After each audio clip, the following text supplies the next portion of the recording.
আসসালামু আলাইকুম, সবাইকে ঈদ মোবারক। যেহেতু এই ঈদটা কোরবানিকে ঘিরে, কাজেই এই ঈদে মাংস খাওয়াটাও একটু বেশিই হয়ে যায়। কারণ খাবার টেবিলে গরুর মাংস দেখলে অনেকেই আর নিজেকে সামলাতে পারেন না। কিন্তু গরুর মাংস বা যে কোনো রেড মিট খাওয়ার আগে জেনে নেওয়া উচিত যে কতটুকু মাংস খাওয়া আপনার জন্য নিরাপদ। আচ্ছা, এখানে একটু বলে রাখি যে রেড মিট বলতে গরু, মহিষ, ছাগল, খাসি, উট বা দুম্বার মাংসকে বোঝায়।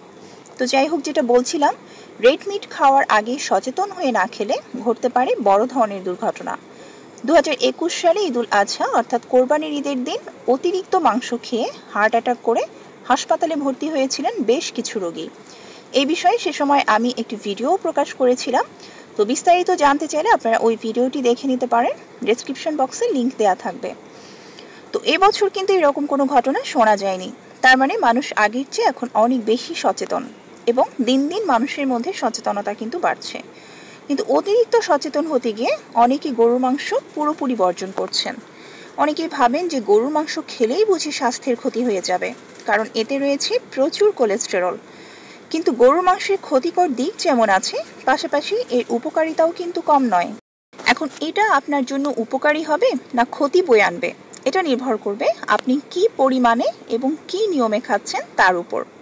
তাহলে আসুন জেনে নেই কতটুকু গরুর মাংস খাওয়া নিরাপদ, অর্থাৎ কোনো ক্ষতি হবে না। আর হ্যাঁ, শেষে থাকবে একটু বোনাস ইনফরমেশন। গরুর মাংসে আছে সবগুলো অ্যামাইনো অ্যাসিড সমৃদ্ধ প্রোটিন। এই অ্যামাইনো অ্যাসিড হচ্ছে প্রোটিনের মূল উপাদান, আর আমাদের বডিতে যতগুলো অ্যামাইনো অ্যাসিড প্রয়োজন তার সবগুলো পাওয়া যায় এই গরুর মাংসে, যেটা অন্য কোনো একটি খাবার থেকে পাওয়া কঠিন। এখন একজন প্রাপ্তবয়স্ক মানুষের প্রতিদিন প্রোটিনের চাহিদা তার ওজনের প্রতি কেজির জন্য 1 গ্রাম। অর্থাৎ একজন প্রাপ্তবয়স্ক মানুষের ওজন যদি 60 কেজি হয়, তাহলে তার প্রতিদিনের প্রোটিনের চাহিদা হবে 60 গ্রাম। যদিও এই চাহিদাটা মেয়েদের গর্ভাবস্থায় এবং ঋতুচক্রের সময় বেড়ে যায়। আর 100 গ্রাম গরুর মাংসে 26 গ্রাম প্রোটিন এবং 2 গ্রাম ফ্যাট রয়েছে। সেই হিসেবে প্রতিদিন 270 গ্রাম গরুর মাংস খেলে প্রোটিনের এই চাহিদা পূরণ হয়। কিন্তু সারাদিনে আমরা কি শুধু গরুর মাংসই খাই, যে গরুর মাংস দিয়ে আমাদের পুরো প্রোটিনের চাহিদাটা পূরণ করতে হবে? নিশ্চয়ই না। আমাদের খাবারের মেনুতে অন্যান্য আরও অনেক খাবার থাকে, সেগুলো থেকেও চাহিদা পূরণ হয়। সেই কারণে দিনে 60 গ্রামের বেশি গরুর মাংস খাওয়া যাবে না, তাহলে সেটা হবে আপনার জন্য ঝুঁকিপূর্ণ। ব্রিটেনের স্বাস্থ্যসেবা বিভাগের মতে একজন মানুষের দিনে 70 গ্রামের বেশি এবং সপ্তাহে 500 গ্রামের বেশি প্রোটিন খাওয়া উচিত নয়।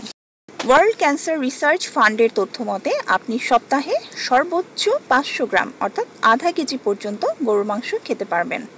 আর NHS এর রিকমেন্ডেশন অনুযায়ী আপনি দিনে সর্বোচ্চ 70 গ্রাম পর্যন্ত গরুর মাংস খেতে পারবেন। অর্থাৎ গরুর মাংস খাওয়ার নিরাপদ মাত্রা হলো সপ্তাহে 2 দিন, সর্বোচ্চ মোট 3 থেকে 5 বেলা। এটাকে এভাবেও বলা যায় যে প্রতি বেলায় সর্বোচ্চ 2 থেকে 3 টুকরো, আর টুকরোগুলো হবে মিডিয়াম সাইজের। কিন্তু এখানে কিন্তু একটা কিন্তু আছে, আর এই কিন্তুটা হলো যদি আপনার হার্ট ডিজিজ থাকে, কিডনি ডিজিজ থাকে, হাই প্রেশার থাকে বা আপনি ডায়াবেটিসে আক্রান্ত হয়ে থাকেন, তাহলে কিন্তু আপনার বিষয়টা ভিন্ন। সেক্ষেত্রে আপনাকে আপনার বিশেষজ্ঞ চিকিৎসকের কাছ থেকে জেনে নিতে হবে যে আপনি রেড মিট খেতে পারবেন কি না এবং পারলে সেটার পরিমাণ কতটুকু। তিনি আপনার সম্পর্কে বিস্তারিত জেনে আপনার বয়স, ওজন, শারীরিক অবস্থা এবং সার্বিক পরিস্থিতি বিবেচনা করে আপনাকে পরামর্শ দেবেন। আর কোরবানির ঈদ হোক, বিয়ে বাড়ি হোক বা যে কোনো ভুরিভোজেই কখনোই প্রতিদিন একটানা গরু মাংস খাওয়া যাবে না। আর শুরুতে বলেছিলাম একটা বোনাস ইনফরমেশন থাকবে, সেটি হলো কারা গরুর মাংস অর্থাৎ রেড মিট খেতে পারবেন না। যাদের থ্যালাসেমিয়া নামক রক্তের রোগ আছে অথবা হেমোক্রোম্যাটোসিস রোগ আছে, তারা গরুর মাংস খাবেন না। এছাড়া যাদের বাত ব্যথা বা রক্তে ইউরিক অ্যাসিডের পরিমাণ বেশি, তারাও গরুর মাংস এড়িয়ে চলবেন। আর যে পরিমাণটার কথা উল্লেখ করলাম, সেই পরিমাণটাও যাতে আপনার জন্য ক্ষতিকর না হয় এমন কিছু উপায় এবং টিপস অ্যান্ড ট্রিক্স জানাবো নেক্সট কোনো ভিডিওতে। তো আজ এ পর্যন্তই। সবাই সুস্থ থাকুন, ভালো থাকুন। সবাইকে ধন্যবাদ। আল্লাহ হাফেজ।